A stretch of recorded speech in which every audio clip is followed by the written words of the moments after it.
नमस्ते जूली, आप सभी को फिर से एक बार।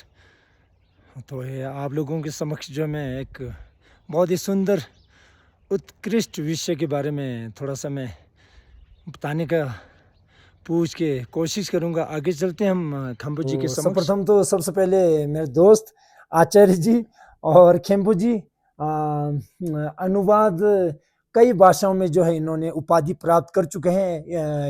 ये शिशु अवस्था से युवा अवस्था तक। अभी इनकी उम्र ही क्या है, बहुत ही छोटे उम्र के हैं। तो इनसे जानने की कोशिश करूँगा ये प्राइमरी शिक्षा और माध्यमिक और उच्च शिक्षा प्राप्त करने के लिए डेमुल गाँव से कहाँ तक जाना पड़ा और किन-किन समस्याओं का सामना करना पड़ा। तो जानेंगे हम। बहुत ही ज़बरदस्त, आप लोग ध्यान से सुने, कितना जो है इनका रहस्यमयी जो है ज़िंदगी रहा, शिक्षा प्राप्त करने के लिए आपका शिशु से युवा अवस्था तक। अभी युवा है, बिल्कुल ही यंग। तो इन्होंने इतना उपाधि प्राप्त कर चुके हैं। यहाँ देखिए, मैं आप लोगों को दिखाने का प्रयास करूँगा। ये देखिए, ये सभी जो है ग्रंथ जो है, पाठ्यक्रम पता नहीं कैसे-कैसे होंगे इसमें। आप समझ सकते हैं। अब 13-14 साल के जो है चॉइस के बारे में इन्होंने इतना अध्ययन करके जो है अभी उपाधि प्राप्त करके जो है यहाँ पे अभी साक्चा मोनेस्ट्री के खंबो मेरा फुरपू जी के समक्ष मैं थोड़ा सा निवेदन करना चाहूँगा। आप लोगों को संक्षिप्त में थोड़ा सा बताएं। तो सबसे पहले आपको जुले हम सभी की ओर से, मेरे व्यूवर्स, मेरे दोस्त, मेरे सभी दर्शक की ओर से, तो थोड़ा सा आप अपने जीवन जो जीवन जीवन यात्रा। जीवन गाथा जो है थोड़ा सा संक्षिप्त में बताने का प्रयास करें प्लीज। नमस्ते टशी जी नमस्ते जूली जी। और आपके जो जितने भी व्यूअर्स हैं देश दुनिया से, उन सभी लोगों को मेरा नमस्ते जुले और तो टशी मेरे जी। ओर से भी नमस्ते, हम सब की ओर से आपको। तो थोड़ा सा आप बताएं मेरे। अ, तो मेरा जो जीवन का जो यात्रा डेमुल से शुरू होती है, क्योंकि डेमुल ऐसा गांव है, स्पीति के बहुत छोटे बहुत गांव है। सुंदर गांव। हाँ, सुंदर गांव है। हाँ जी। जरूर जी। और वहाँ पर मेरा जन्म वहाँ पर हुआ था। तो वहाँ पर मैंने वहाँ के जो प्राथमिक राज्य के जो स्कूल है, वहाँ पर हिंदी मैंने स्कूल ना? हिंदी स्कूल है जी जी, जी जी जो एचपी बोर्ड है ना जी। तो वहाँ जी पर मैंने 5वीं तक पढ़ा। उसके बाद वहाँ पर मिडिल स्कूल है, जी। माध्यमिक स्कूल, वहाँ पर मैंने 8वीं तक पढ़ा। तो उसके बाद मेरे नसीब में लिखा होगा कि लामा बने, तो मुझे लामा बनने का मौका मिला, बहुत ही सुअवसर मिला। तो लामा बनकर मैं काज़ा गुम्पा आए। काज़ा गुम्पा आकर मैंने 3-4 साल तक जो हमारा एक भिक्षु का जो एक बेसिक एजुकेशन होता जी है ना जी? जी। जो ग्रामर से लेकर एक यानी कि बौद्ध धर्म का जो एक बेसिक एजुकेशन हाँ होता जी है ना जी? हाँ एक जी। बोडी भाषा का इंट्रोडक्शन होता है। तो और उसके उतना ही नहीं, यानी कि किस तरह से पूजा पाठ, यानी कि ध्यान साधना, बिल्कुल। शमता, विपासना, ये सब का एक इंट्रोडक्शन। तो एक बात और मैं पूछना चाहूंगा। हाँ जी। तो ये प्रेरणा कहाँ से मिले आपको? जैसे मान लो कोई हिंदी स्कूल में 8th तक आप शिक्षा प्राप्त कर चुके हैं, हाँ जी। उसके बाद तो कोई भी नहीं चाहता लामा बनना। सही है जी। तो आप कैसे, फिर आपको प्रेरणा स्रोत कहाँ से, आपको ऐसा कैसा लगा भाई मैंने लामा बनना है? 8th यानी कि हाँ जी। हिंदी स्कूल में 8th करना तो काफी बड़ी बात है। सही है जी। तो उसके बाद जो है लामा बनने के लिए तो काफी जिगर चाहिए, सही दिल चाहिए। सही है, ज़रूर, ज़रूर। तो आप उसके बारे में थोड़ा सा साथ में। शायद मैं तो शायद मेरे जो पूर्व जन्म में लिखा ही होगा, मैंने ऐसा एक हाँ, नहीं अ, तो फिर। पुण्य संचार किया होगा लामा बनने का। एक तो वही रीज़न हो सकता है। दूसरा, जो उस समय का हमारा एक एनवायरनमेंट था स्पीति माहौल। घाटी में, माहौल था, हाँ है जी। ना जी? किस तरह से उस समय हाँ, हमारे लामाओं को स्पीति घाटी बहुत के पूजते थे लोग ना। चर्च के प्रति हाँ जी, एक श्रद्धा की भावना रखते थे उस बिल्कुल समय। जी।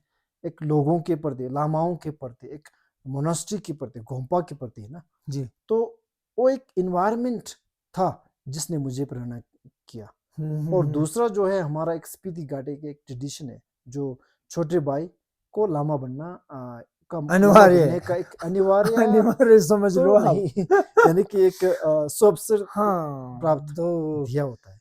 छुपी फू परहुन कहते हैं ना, हाँ जी, हाँ जी। बीच के लड़के में तो जो।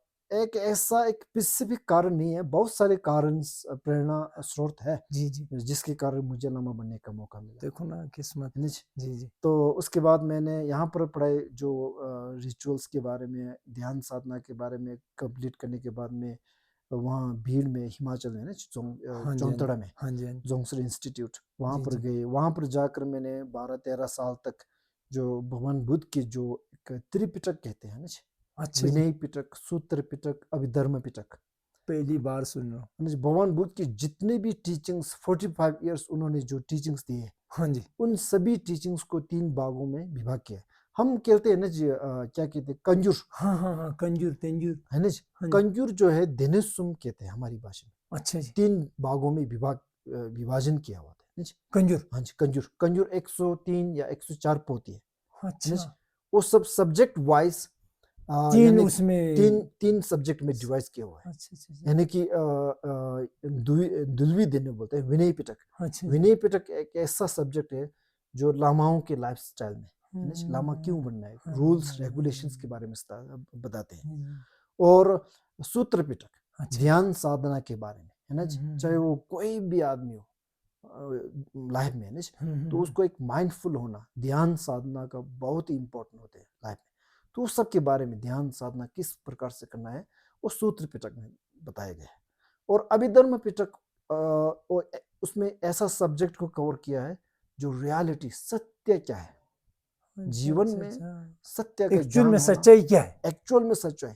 क्योंकि हम लोग एक ड्युअलिस्टिक वर्ल्ड में जी रहे हैं, यानी जी। कि एक क्या कहते हैं अच्छे बुरे, खूबसूरत बदसूरत, बड़े छोटे, एक ऐसा एक ड्युअलिस्टिक वर्ल्ड। बिल्कुल। हम सभी लोग ये सोचते हैं कि जो मुझे दिख रहा है वो अच्छा है, रियलिटी एक्चुअल में अच्छा है, सच्चाई में नहीं पता लग रहा। एक्चुअली सच्चाई को पता ज्ञान नहीं होता है। बिल्कुल, बिल्कुल। तो अभिधर्म पिटक में भगवान बुद्ध ने जो सच क्या है, रियलिटी क्या है, हमारे जो हमको दिखाई दे रहा है, सुनाई दे रहा है, चाहे खाना भी ले लो, है ना जी, किसी को खिचड़ी अच्छा लगता है, किसी को अच्छा हाँ, नहीं लगता है सत्तू किसी को, मेरे को ना सत्तू जी? अच्छा लगता है। तो बहस पड़ जाते हैं कोई कहेगा, आप कहेंगे सत्तू सबसे जी, अच्छा बिल्कुल, खाना है, बिल्कुल, मैं बिल्कुल। कहूँगा सत्तू तो सबसे बुरा खाना है। हाँ, तो हम दोनों के बीच में जो बीच में बहस, फ़र्क पड़ेगा ना। डिसएग्रीमेंट जी, वहीं से जी, पैदा जी, होता है जी। ना, जी, जी। जो जो संसार का जड़ वहां से पैदा होता है, जो रियलिटी सत्य को हुँ, ना जानना। बिल्कुल, बिल्कुल। तो अभिधर्म पिटक में जो सत्य के बारे में, वास्तविकता क्या है हुँ। ना जी, उसको जानना बहुत ही इंपॉर्टेंट, व्यक्तिगत जीवन में, सामाजिक जीवन में, है ना जी। तो वही इससे जुड़े लामा बनने का मेरा एक उद्देश्य है। उद्देश्य। बाद में मुझे पता चला कि सत्य को जानना, रियलिटी को जानना है। जी, जी। जब आप सत्य को जान लेंगे, रियलिटी को जान लेंगे, तो आपके जीवन में मतलब खुशी खुश है, यानी कि एक आपका जीवन एक शांत, एक बिल्कुल, तनावपूर्ण बिल्कुल, नहीं बिल्कुल, रहेगा, बिल्कुल। है ना जी। तो एक त्रिपिटक जो 12-13 साल में मैंने वहां पर जो त्रिपिटक के बारे में जो स्टडी किया था, ये जो ग्रंथ से है ना जी, ये जो वही है त्रिपिटक, है ना जी, दिनुसुम कहते हैं हमारे बोटी भाषा में ना जी, त्रिपिटक। अच्छा, ये इसी में सभी वो है। हाँ जी, इसी ये में वहीं पे लिखा है ना, वंबा अभिधर्म या है ना पूरा, ये पूरे जो तीनों टॉपिक जो है तीनों इसी में। पिटक इसी में सम्मिलित है। तो ये जो इसके बारे में स्टडी करना बहुत ही इम्पोर्टेंट है ना, तभी जाकर हम बुद्ध के वचन को, बुद्ध का जो मेन उद्देश्य क्या है, भगवान बुद्ध ने किस तरह से जीवन जिया, इसके बारे में हमें समझ में आ जाता है ना। तो उसके बाद मैंने ग्रेजुएशन करने के बाद 13 साल मुझे एक अवसर मिला जो बाहर जाने का, विदेश जाने का, नहीं जो अंग्रेज़ी भाषा में भी थोड़ा जानना सीखना, है ना जी। और अंग्रेज़ी ही नहीं बल्कि यानी कि किस तरह से जो हमारे एक इंडिया ही नहीं बल्कि बाहर की दुनिया, है ना जी, हमारे एक मोनेस्ट्री तक ही सीमित नहीं बल्कि बाहर की दुनिया क्या है, किस तरह से लोग जी रहे हैं, उसके बारे में मुझे कोर्स करने का पूरा मौका मिला। 3 साल तक मैंने अमेरिका में, यूएसए में कोर्स कंप्लीट किया। तभी जाकर मैं फिर वापस आया कोविड के बाद, है ना जी, फिर वापस इंडिया आया। तो एक बात और मेरे बहुत दिल में जिज्ञासा के थे ना, जी यस। तो वो जो है वहाँ अमेरिका जाने के बाद आपको कैसा लगा भाई? वहाँ के जीने का ढंग अलग, पढ़ने का इंग्लिश में हो